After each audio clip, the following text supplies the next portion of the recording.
Everyone, welcome back to your own channel Career Maze. आज मेरे पास वापस से आप सबके लिए एक बहुत ही अमेजिंग स्कॉलरशिप है। स्कॉलरशिप का नेम है श्री तुलसी टंटी स्कॉलरशिप 2024-25।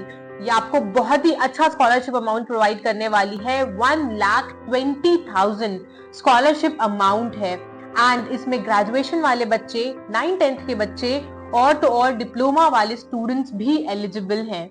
तो आज इस वीडियो में हम डिस्कस करने वाले हैं A to Z सारी इंफॉर्मेशन इस पर्टिकुलर स्कॉलरशिप से related and I am going to tell you about selection procedure, application process, eligibility criteria in detail, benefits in detail and last में मैं आपसे आपके कुछ क्वेश्चन आंसर्स भी लूंगी। तो वीडियो को एंड तक जरूर देखना। स्टार्ट करते हैं eligibility criteria of graduation student. So first criteria है जो स्टूडेंट होना चाहिए वो बीटेक या फिर बीई कोर्स में एनरोल्ड होना चाहिए और वो फर्स्ट ईयर में होना चाहिए। सेकंड क्राइटेरिया है कि स्टैंडर्ड 10th और 12th में 50% मार्क्स होने चाहिए। थर्ड क्राइटेरिया है कि फैमिली की एनुअल इनकम 6 लाख से कम होनी चाहिए एंड फोर्थ क्राइटेरिया है कि आप इनमें से किसी भी स्टेट के रिकॉग्नाइज्ड इंस्टीट्यूट से पढ़ रहे होने चाहिए। तो स्टेट्स हैं महाराष्ट्र, मध्य प्रदेश, आंध्र प्रदेश, गुजरात, राजस्थान, तमिलनाडु, कर्नाटका, दमन या फिर पुडुचेरी। ये थी एलिजिबिलिटी क्राइटेरिया ग्रेजुएशन वाले स्टूडेंट्स की। अब हम बात करेंगे eligibility criteria of 9th student. तो मैं आपको पहले ही बता दूं कि जो भी स्टूडेंट्स 9th में पढ़ रहे हैं उनमें सिर्फ गर्ल स्टूडेंट ही अप्लाई कर सकती है, बॉयज इसमें अप्लाई नहीं कर सकते। बट ये सिर्फ स्टूडेंट्स के लिए है, 9th और 10th वालों के लिए। ठीक है, तो इसको भी डिटेल में देख लेते हैं। क्राइटेरिया बिल्कुल पहले के जैसे सेम है। इसमें एक चीज ध्यान रखना कि आप स्टैंडर्ड 9th में हो तभी अप्लाई कर सकते हो, 10th वाले बच्चे अप्लाई नहीं कर सकते। आपको 9th में भी स्कॉलरशिप मिलेगी और 10th में भी रिन्यू करके वो स्कॉलरशिप आपको मिल जाएगी। ठीक है, बाकी चीजें सेम है कि आप इन स्कूल्स में पढ़ रहे होने चाहिए, महाराष्ट्र, मध्य प्रदेश वगैरह वगैरह जो मैंने पहले बताया है, और आपकी फैमिली की एनुअल इनकम 6 लाख से कम होनी चाहिए। नेक्स्ट हम बात करेंगे eligibility criteria of diploma students. तो फर्स्ट क्राइटेरिया है कि जो स्टूडेंट होना चाहिए वो फर्स्ट ईयर में होना चाहिए और डिप्लोमा कर रहा होना चाहिए वो इंजीनियरिंग में। ठीक है, सेकंड क्राइटेरिया है applicants must have secured 50% marks in standard 10th and 12th। Family की एनुअल इनकम 6 लाख से कम होनी चाहिए एंड अगेन आप इन स्टेट्स के रिकॉग्नाइज्ड इंस्टीट्यूट में एनरोल्ड होने चाहिए, महाराष्ट्र, मध्य प्रदेश, आंध्र प्रदेश, गुजरात, राजस्थान, तमिलनाडु, कर्नाटका, दमन और पुडुचेरी। तो ये हमारी एलिजिबिलिटी क्राइटेरिया थी for all 3 categories. And now let's discuss the benefits of the scholarship in detail. तो स्टार्ट करेंगे हम स्टूडेंट से जो भी 9th एंड 10th में एनरोल्ड है। उनको मिलेगा 6,000 का स्कॉलरशिप पर year, 6,000 in 9th and then 6,000 in standard 10th। ठीक है, and then we will talk about scholarship amount of graduation student. तो इनका अमाउंट है 1,20,000 पर ईयर। तो अगर आप बीटेक कर रहे हो 4 ईयर के लिए तो आपको पर ईयर 1,20,000 दिया जाएगा as a scholarship amount and the scholarship amount for diploma students is 60,000 per year. तो अभी तक हमने बात कर ली है बेनिफिट्स की इन डिटेल, एलिजिबिलिटी क्राइटेरिया की in detail and now we are going to talk about application process. तो अप्लाई करने के लिए आपको सबसे पहले लिंक लेना होगा हमारे डिस्क्रिप्शन से।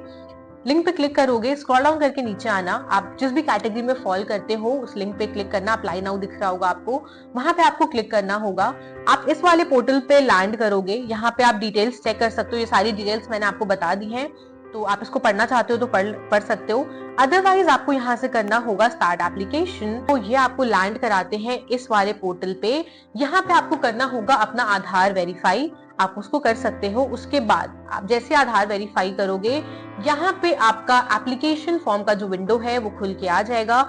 आपको इस विंडो पे अपनी सारी डिटेल्स फिल करनी होगी, सारी बेसिक डिटेल्स आपसे पूछते हैं ये, like your first name, last name, your gender and your permanent address, correspondence address. ये फिल करने के बाद आप एजुकेशन डिटेल, फैमिली मेंबर की details, documents, references, bank details and more about yourself, ये सारी चीजें आप फिल कर लो। मैं बहुत बार ये सारा प्रोसेस आपको वीडियोस में बता चुकी हूँ, तो आई होप आपको दिक्कत नहीं आएगी।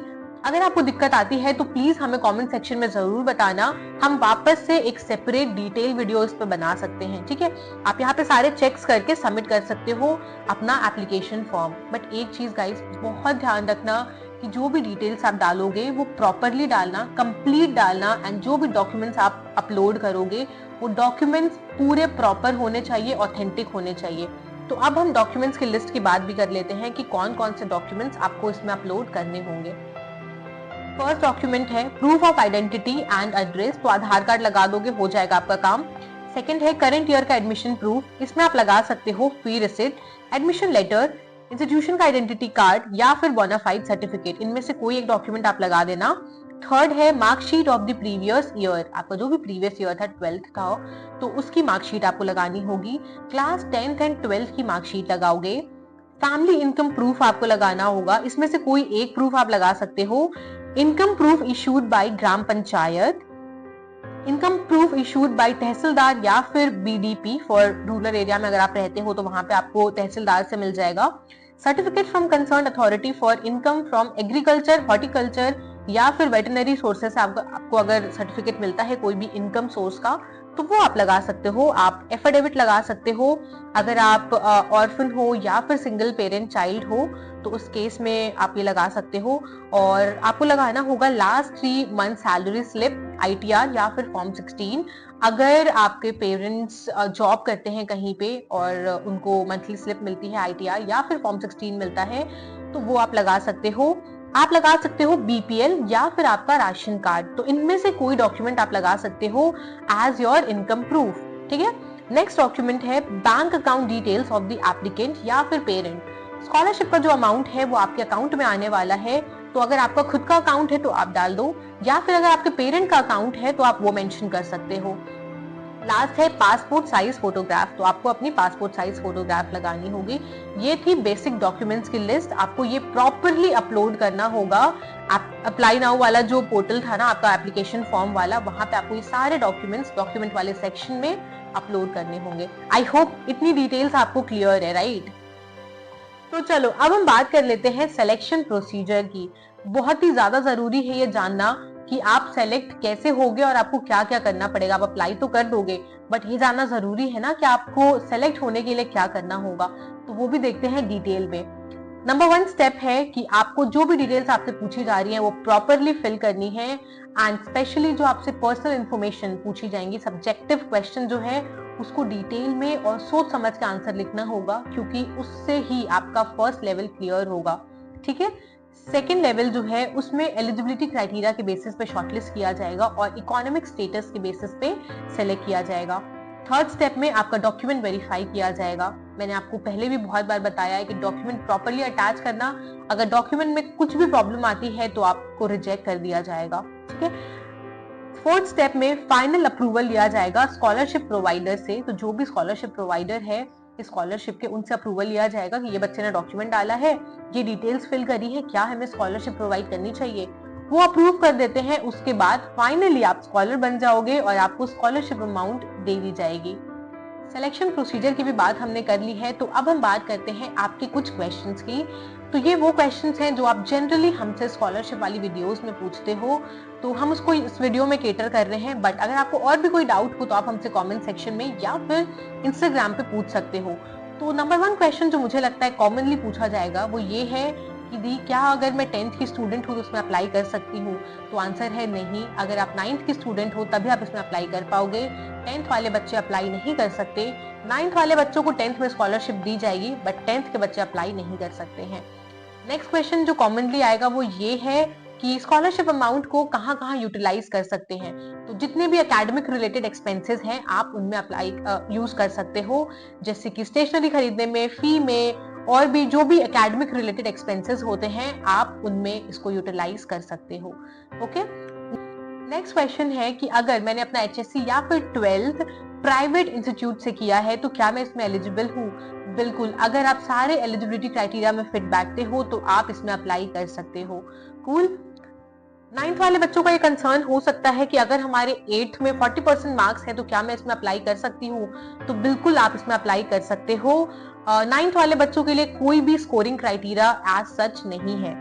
ऑलराइट, बट अगर 10th 12th वाले जो बच्चे हैं जो भी ग्रेजुएशन या फिर डिप्लोमा में एनरोल करना चाहते हैं उनके 10th और 12th में कम से कम 50% मार्क्स होने चाहिए, तभी आप ग्रेजुएशन में और डिप्लोमा में इस स्कॉलरशिप के लिए अप्लाई कर पाओगे। करेक्ट है। अब हम बात करेंगे कि will I get the scholarship for subsequent years of studies. बिल्कुल, जो सब्सिक्वेंट ईयर्स होते हैं आपके स्टडीज के, उनमें भी आपको स्कॉलरशिप मिलेगी। मैंने पहले ही बताया है कि पर ईयर स्कॉलरशिप आपको मिलेगी। 9th में हो तो 10th के लिए भी है, ग्रेजुएशन फर्स्ट ईयर में अप्लाई कर रहे हो तो 2nd, 3rd, 4th ईयर के लिए भी आपको ये स्कॉलरशिप अमाउंट प्रोवाइड की जाएगी। तो this was the complete information about this particular scholarship. I hope आपको ये वीडियो समझ में आई हो और सारी डिटेल्स आपको अच्छे से समझ में आ गई हो। कुछ भी डाउट आता है तो प्लीज हमें कमेंट सेक्शन में जरूर पूछ लेना। एंड अगर अभी तक आपने वीडियो को लाइक नहीं किया है और चैनल को सब्सक्राइब नहीं किया है तो प्लीज जल्दी से कर लो, क्योंकि सब्सक्राइबर्स नहीं बढ़ रहे हैं एंड ये लिटरली मुझे और मेरी टीम को बहुत ज्यादा डिमोटिवेट करता है। आप खुद देखो, सब्सक्राइब्ड जो स्टूडेंट्स हैं उनका रेशियो बहुत कम है और अनसब्सक्राइब बच्चे बहुत ज्यादा हैं। आई डोंट अंडरस्टैंड कि अगर आपको चैनल पसंद आ रहा है, वीडियोस पसंद आ रही है, यूजफुल है, तो आप सब्सक्राइब क्यों नहीं करते हो। गाइज प्लीज सब्सक्राइब करो ताकि हमें मोटिवेशन मिले और हम आपके लिए अच्छी अच्छी वीडियोस लाते रहें। मिलते हैं फिर नेक्स्ट वीडियो में, तब तक के लिए keep learning, keep exploring and keep helping each other. Take care.